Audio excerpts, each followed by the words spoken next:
Welcome to BBC One. I'm Leonard Pinth Garnell, and tonight on Where Are They Now, we will be featuring the music of legendary singer-songwriter John Herndon.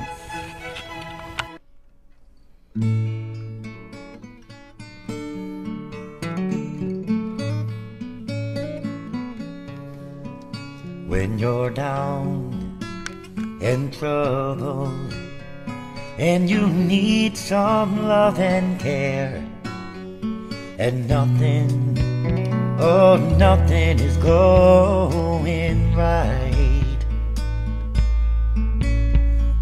close your eyes and think of me, and soon I will be there to brighten up even your darkest night.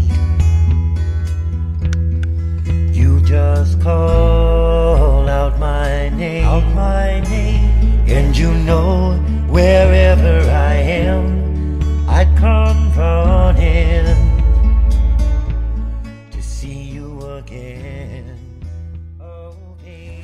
You've Got a Friend was just one of the songs that made John Herndon a star back in the early 1970s.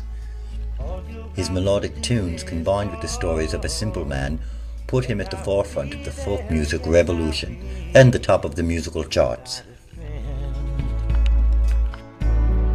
You got a friend, ain't it good to know you got a friend? Yeah, baby, you got a friend.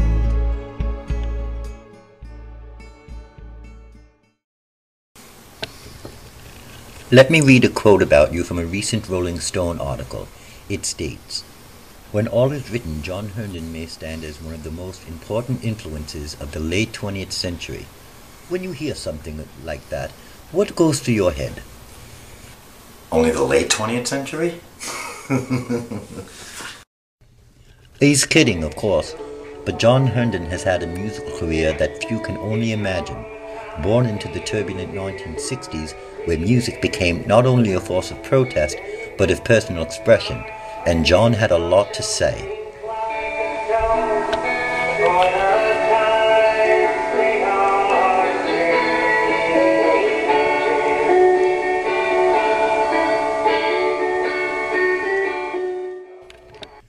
The child of a Manhattan socialite mother and a hillbilly father from Kentucky, John was raised on Cole Porter as well as country bluegrass music.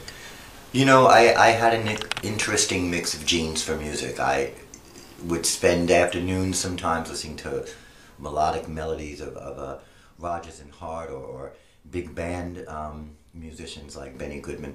Other days that hillbilly gene would take over and I would just want to get a banjo and you know, rip out all my teeth and go fuck a cousin. His career began in the coffee shops of the 1970s throughout New York City, where he would present his writings and other more famous musicians would later turn them into major commercial successes. We joined John on his estate that he purchased in the early 1990s, a sprawling 10 acres of beachfront property that he now calls home, to discuss his phenomenal career, both past and present.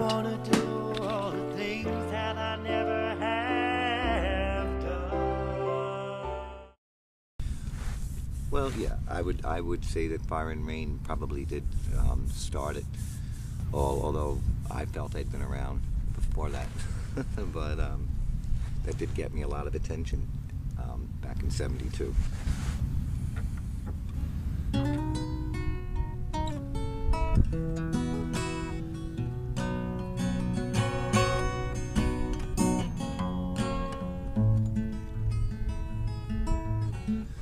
Just yesterday morning, they let me know you were gone. Suzanne, the plans they made put an end to you. I walked out this morning and I wrote down this song. I just don't remember who to send it to. I've seen fire. John's music soon became hot properties for more established artists to record. In 1975, rocker Neil Young approached John to write a lead single for his forthcoming album. That song went on to become Neil Young's signature hit. So if you look in my direction and we don't see eye to eye, my heart needs protection, so do I.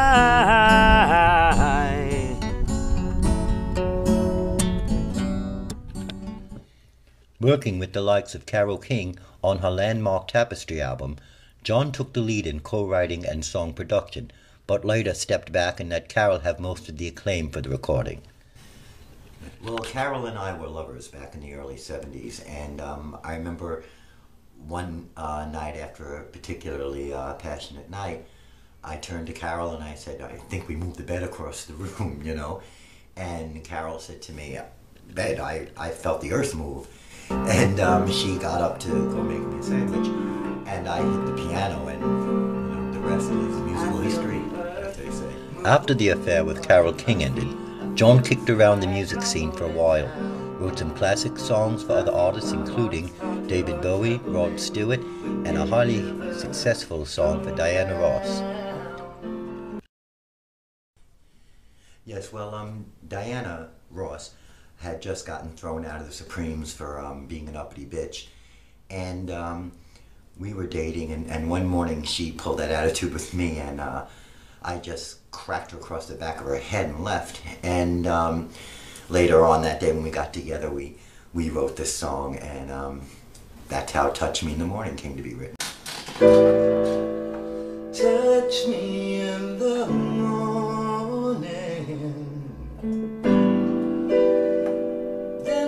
walk away. We don't have tomorrow,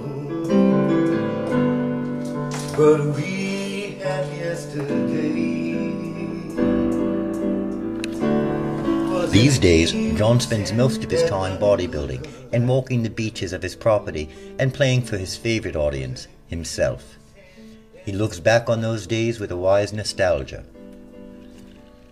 I think the difference was back then musicians were expected to say something, to know something. I didn't know much. I don't think I know a lot now, any more than I did then anyway.